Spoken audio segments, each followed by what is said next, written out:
السلام علیکم ورحمۃ اللہ وبرکاتہ۔ کیا حال ہے آپ سب کے؟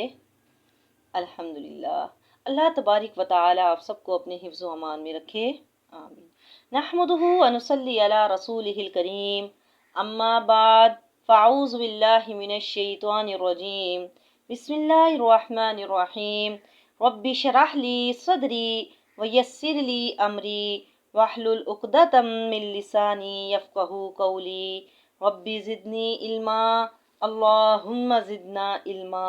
اللہم فقہنا فی الدین، اللہم انا نسألک علما نافعا ورزقا طیبا وعملا متقبلا، آمین۔ بسم اللہ الرحمن الرحیم۔ سیقولو ان قریب کہیں گے، سفہاء بے وقوف، من الناس لوگوں میں سے، ما ولاہم کس چیز نے پھیر دیا ان کو، ان قبلتہم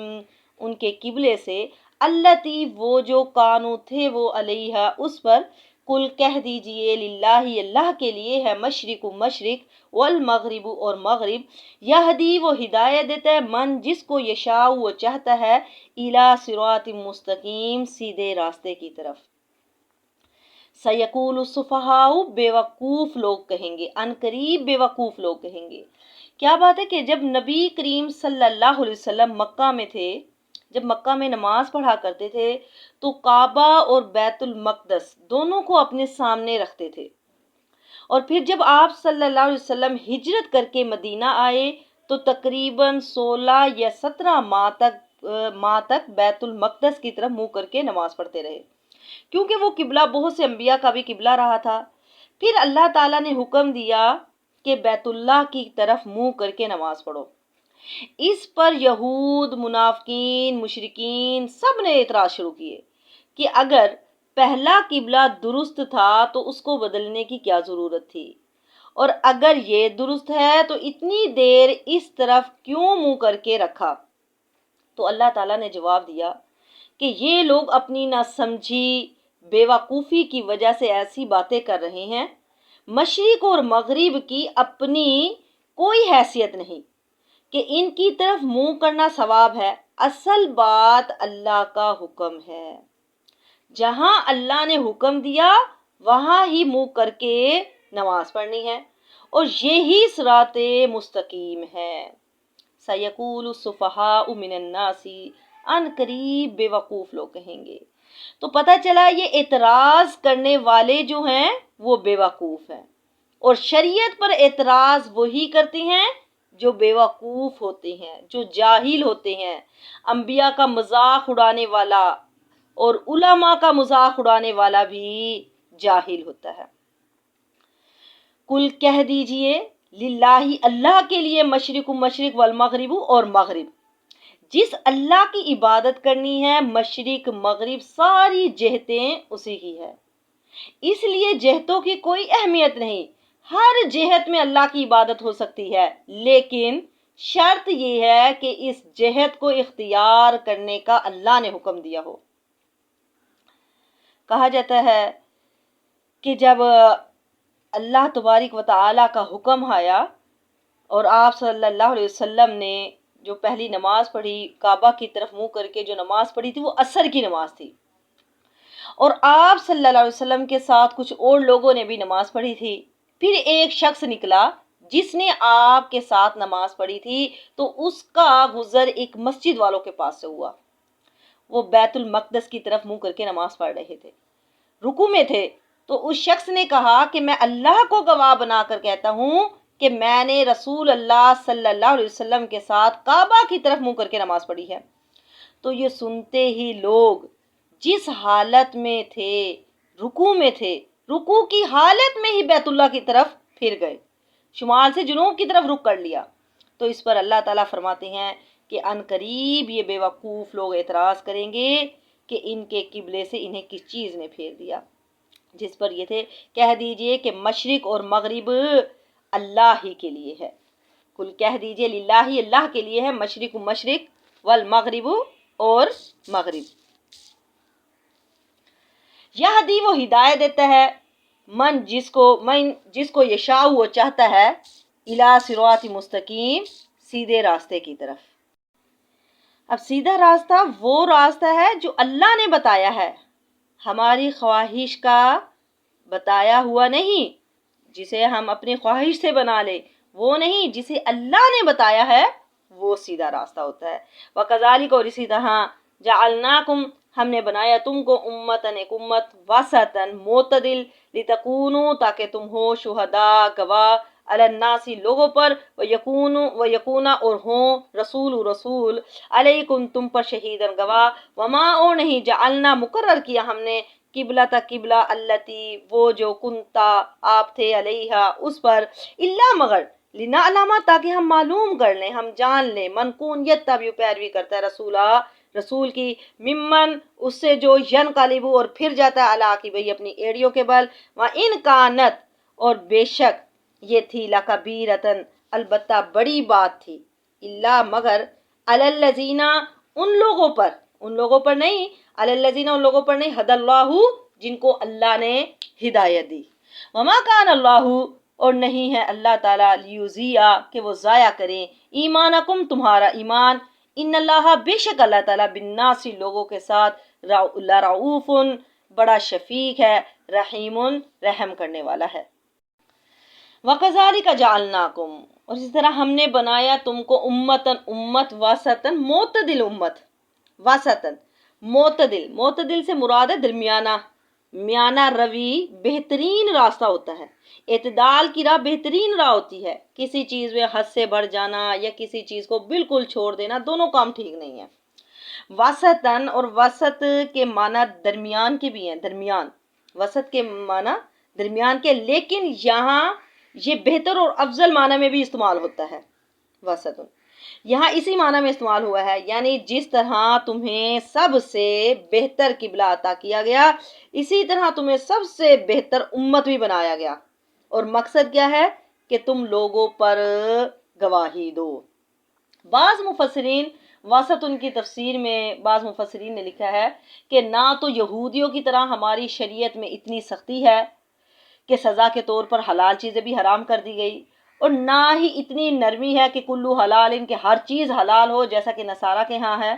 تو یہودیوں کی شریعت میں سختی بہت زیادہ ہے، نصارہ کی شریعت میں نرمی بہت زیادہ ہے، اور ہماری شریعت جو ہے وہ بین یعنی درمیان میں ہے، جس میں نرمی بھی ہے اور سختی بھی ہے۔ تو جس امت کو یہ کتاب دی گئی، یہ شریعت دی گئی، وہ امت معتدل ہے، امت وسط ہے، اس لیے ان کا قبلہ بھی اس مسجد الحرام کو بنایا گیا جو دنیا کے بالکل بیچ میں ہے، وسط میں ہے۔ اب مقصد کیا ہے؟ لِتَكُونُوا، تاکہ تم ہو شہداء، گواہ، تاکہ تم لوگوں پر گواہ ہو اور رسول تم پر گواہی دیں، یعنی پھر جب قیامت کے دن جب انبیاء کی امتیں انہیں جھٹلائیں گی تو تم ان کے حق میں گواہی دو گے۔ قیامت والے دن تمام انبیاء کی امتیں آئیں گی، کہیں گی کہ اے اللہ، یہ تیرا پیغام لے کر نہیں آئے تھے، سب اتنے ڈرے ہوئے ہوں گے کہ سب جھوٹ بولنے لگیں گے، تو یہ امت گواہی دے گی کہ تمام انبیاء نے اپنے رب کا پیغام ان تک پہنچایا ہے۔ ان سے پوچھا جائے گا کہ تمہارے پاس کیا ثبوت ہے؟ وہ کہیں گے کہ ہمارے نبی نے ہمیں بتایا ہے، یعنی آپ صلی اللہ علیہ وسلم نے بتایا ہے، اور ہمارا نبی بالکل سچا نبی ہے۔ مسند احمد میں ہے، رسول اللہ صلی اللہ علیہ وسلم فرماتے ہیں کہ حضرت نوح کو قیامت کے دن بلایا جائے گا، تو اللہ پوچھے گا کہ کیا تم نے میرا پیغام میرے بندوں تک پہنچا دیا تھا؟ وہ کہیں گے کہ ہاں اللہ پہنچا دیا تھا۔ اس کے بعد ان کی امت کو بلایا جائے گا، ان سے پوچھا جائے گا، تو وہ صاف انکار کریں گے کہ ہمارے پاس کوئی ڈرانے والا نہیں آیا۔ حضرت نوح سے کہا جائے گا کہ تمہاری امت انکار کر رہی ہے، تم گواہ پیش کرو، تو وہ کہیں گے کہ محمد صلی اللہ علیہ وسلم اور آپ کی امت میری گواہ ہے۔ پھر تمہیں بلایا جائے گا، تم گواہی دو گے اور میں تم پر گواہی دوں گا۔ آگے فرمایا وما جعلنا القبلۃ التی کنت علیہا، اور ہم نے مقرر نہیں کیا تھا وہ قبلہ جس پر آپ صلی اللہ علیہ وسلم تھے، مگر کس لیے کیا تھا؟ اس لیے تاکہ ہم معلوم کر لے کون رسول اللہ صلی اللہ علیہ وسلم کی پیروی کرتا ہے اور کون اپنی ایڑیوں کے بل پھر جاتا ہے۔ اب کیا ہے کہ اس آیت میں اللہ تبارک و تعالی نے فرما دی، وجہ بیان کر دی۔ اب جو قبلہ بدلا گیا اس کی وجہ کیا تھی؟ اس کی سب سے بڑی وجہ یہ تھی جو اللہ بیان کر رہے ہیں کہ ہم یہ جاننا چاہتے ہیں کہ رسول کی پیروی کون کرتا ہے اور کون اپنی ایڑیوں کے بل پھر جاتا ہے۔ تو مومنین اور صادقین جو تھے وہ تو نبی کریم صلی اللہ علیہ وسلم کے اشارے کے منتظر رہا کرتے تھے، اس لیے ان کے لیے ادھر سے ادھر پھر جانا کوئی مشکل معاملہ نہیں تھا۔ تاکہ ہم جان لیں تو اللہ کو تو پہلے سے علم تھا، اللہ کو تو پہلے سے علم تھا۔ اس کا مطلب ہے کہ ہم اہل یقین کو اہل شک سے علیحدہ کر دیں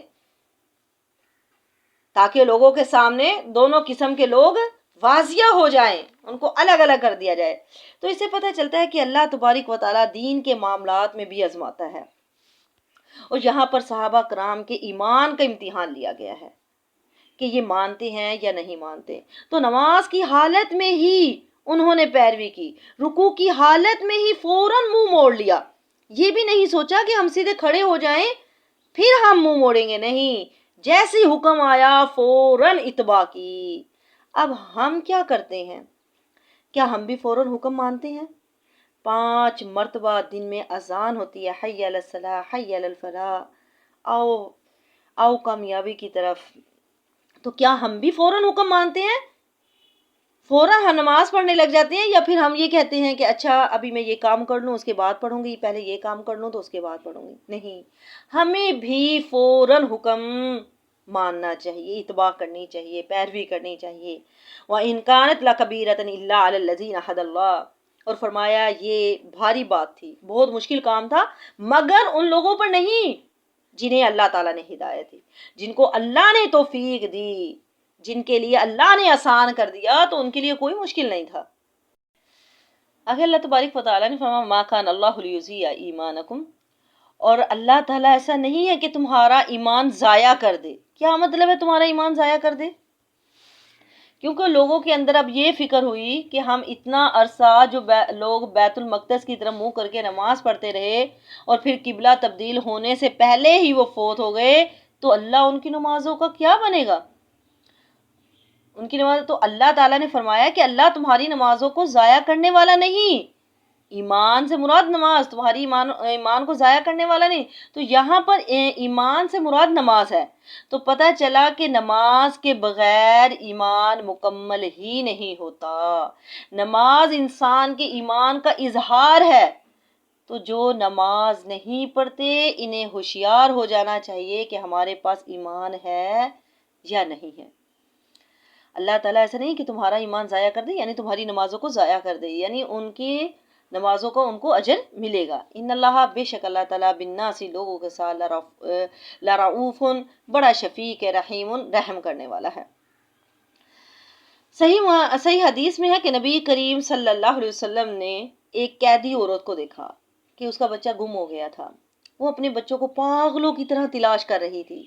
اور وہ جب نہیں ملتا تو قیدیوں میں سے جس بچے کو دیکھتی اس کو اٹھا لیتی، گلے لگاتی، اسے چومتی، پیار کرتی، یہاں تک کہ اس کا اپنا بچہ مل گیا۔ اب خوشی خوشی سے لپک کر وہ اسے گود میں اٹھا لیا، اس نے سینے سے لگایا، اسے پیار کیا، اسے دودھ پلانے لگی۔ یہ دیکھ کر نبی کریم صلی اللہ علیہ وسلم نے صحابہ کرام سے فرمایا، بتاؤ کیا یہ اپنا بس چلتے ہوئے اس بچے کو آگ میں پھینک دے گی؟ لوگوں نے کہا یا رسول اللہ، ہرگز نہیں۔ آپ صلی اللہ علیہ وسلم نے فرمایا، اللہ کی قسم، جس قدر یہ ماں اپنے بچے پر مہربان ہے، اس سے کہیں زیادہ اللہ تبارک و تعالی اپنے بندوں پر رؤوف الرحیم ہے۔ اس ماں سے 99 درجے زیادہ، 70 گنا زیادہ محبت کرنے والا ہے اللہ تبارک و تعالی اپنے بندوں سے۔ قد تحقیق نرا، ہم دیکھتے ہیں،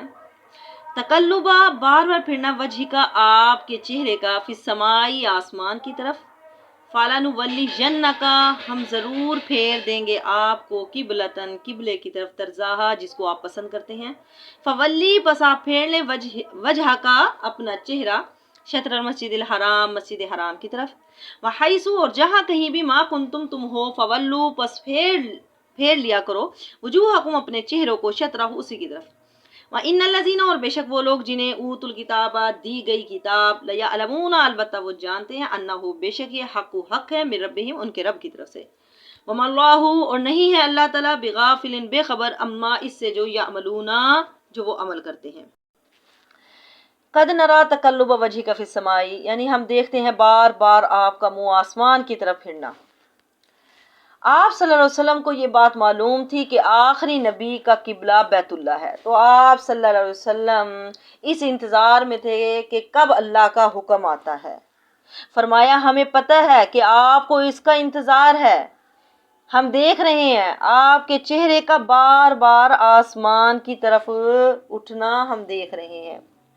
آپ صلی اللہ علیہ وسلم نے 16 یا 17 ماہ بیت المقدس کی طرف منہ کر کے نماز پڑھی، لیکن آپ کی خواہش یہ تھی کہ آپ کا قبلہ بیت الحرام بنا دیا جائے، جو کہ تمام انبیاء کا قبلہ ہے، اور اس کے لیے بار بار آپ کی نگاہیں آسمان کی طرف اٹھتی تھی، یعنی آپ آسمان کی طرف نگاہیں اٹھاتے تھے، کہتے کچھ نہیں تھے کہ میرے دل میں یہ ہے میرے رب کہ ہمارا قبلہ کعبہ بنا دیا جائے، اب تیرا کیا ارادہ ہے؟ اس کے لیے آپ کی نگاہیں بار بار آسمان کی طرف اٹھتی تھی، یہاں تک کہ اللہ نے آپ کا قبلہ بیت الحرام کو بنا دیا اور فرمایا ہم آپ کا رخ اس قبلے کی طرف پھیر دیتے ہیں جس سے آپ راضی ہیں۔ ایک مفسر نے لکھا ہے کہ اگر آپ کو کوئی بڑی تکلیف ہے، بڑے غم میں آپ مبتلا ہیں، اگر آپ اپنے غم کا اظہار لفظوں میں نہیں کر سکتے تو کہتے ہیں کہ اس آیت کو دیکھ لو، اپنی نگاہیں بار بار آسمان کی طرف اٹھاؤ، اگر اللہ نبی کی نگاہیں اٹھانے پر قبلہ بدل سکتا ہے تو کیا وہ تمہاری تکلیف کو آرام میں، تمہاری پریشانی کو آسانی میں نہیں بدل سکتا؟ ضرور بدلے گا۔ اور کبھی کبھی ایسا ہوتا ہے کہ انسان کا غم اتنا بڑا ہوتا ہے کہ وہ لفظوں میں اس غم کو نہیں بیان کر سکتا، تو جب ایسا ہو تو آسمان کی طرف نگاہ اٹھاؤ، رب کی طرف نگاہ اٹھاؤ، وہ تو تمہارے دل کی زبان بھی سمجھتا ہے، بولنے کی ضرورت نہیں ہے کہ آپ بولیں گے تو تبھی وہ سمجھے گا، وہ تو دل کی زبان بھی سمجھتا ہے۔ اللہ اپنے بندوں کی آنکھوں میں آنسو نہیں دیکھ سکتا، اللہ بڑا رحیم و کریم ہے، اس کے نزدیک آنسوں کی بڑی قدر ہے۔ اللہ ماں سے 99 درجے زیادہ، 70 گنا زیادہ محبت کرنے والا ہے۔ اب اللہ تعالیٰ نے فرمایا کہ ہم دیکھتے ہیں آپ کا منہ بار بار آسمان کی طرف اٹھتا ہے تو ضرور ہم اس قبلے کی طرف پھیر دیں گے، فولی، پس آپ پھیر لیں وجہ کا، اپنا چہرہ، شطر مسجد الحرام، خانہ کعبہ کی طرف۔ تو اب آپ کو حکم دے دیا گیا، حکم آ گیا کہ آپ اپنا چہرہ مسجد حرام کی طرف پھیر لیں، ٹھیک ہے؟ اور نماز کی قبولیت کے لیے ضروری ہے کہ قبلے کی طرف منہ کیا جائے، چاہے وہ فرض نماز ہے یا پھر وہ نفل نماز ہے۔ فرمایا وحیث، جہاں کہیں بھی ما کنتم تم ہو، فولو، پس تم پھیر لو، وجوہکم، اپنے چہروں کو، شطرہ، اسی کی طرف،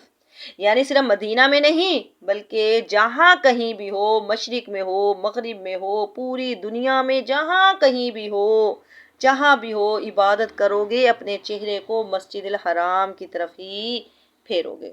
وجوہکم شطرہ، اپنے منہوں کو اسی کی طرف پھیر لو۔ حضرت جابر بن عبداللہ کہتے ہیں کہ آپ صلی اللہ علیہ وسلم اپنی سواری پر نفل نماز پڑھتے تھے اور وہ جس طرف بھی اس کا منہ ہوتا تھا یعنی پڑھ لیتے تھے، جس طرف بھی جاتے تھے، لیکن جب آپ صلی اللہ علیہ وسلم فرض نماز پڑھنے کا ارادہ فرماتے تھے تو سواری سے اترتے اور قبلہ رخ ہوتے تھے۔ اب اگر آپ سفر کر رہے ہیں، سفر میں اگر نماز آپ آسانی سے پڑھ سکتے ہیں تو ٹھیک ہے، آپ پڑھ لیں، اگر نہیں پڑھ سکتے تو دو نمازوں کو جمع کر لیں، جیسے ظہر عصر ہے، ان دونوں کو جمع کر سکتے ہیں، ظہر کے ٹائم پر کر لیں یا پھر عصر کے ٹائم پر، اسی طرح مغرب عشاء ہے، یہ جمع کر سکتے ہیں۔ یہ نہیں ہے کہ آپ گاڑی پر ہیں، گاڑی میں ہیں، سفر کر رہی ہیں تو آپ نے وہاں تو نماز پڑھ لی ہے لیکن جب گھر پہنچے ہیں، ابھی نماز کا بھی ٹائم تھا تو گھر جا کر آپ نے کہا فل ہم آرام کریں گے،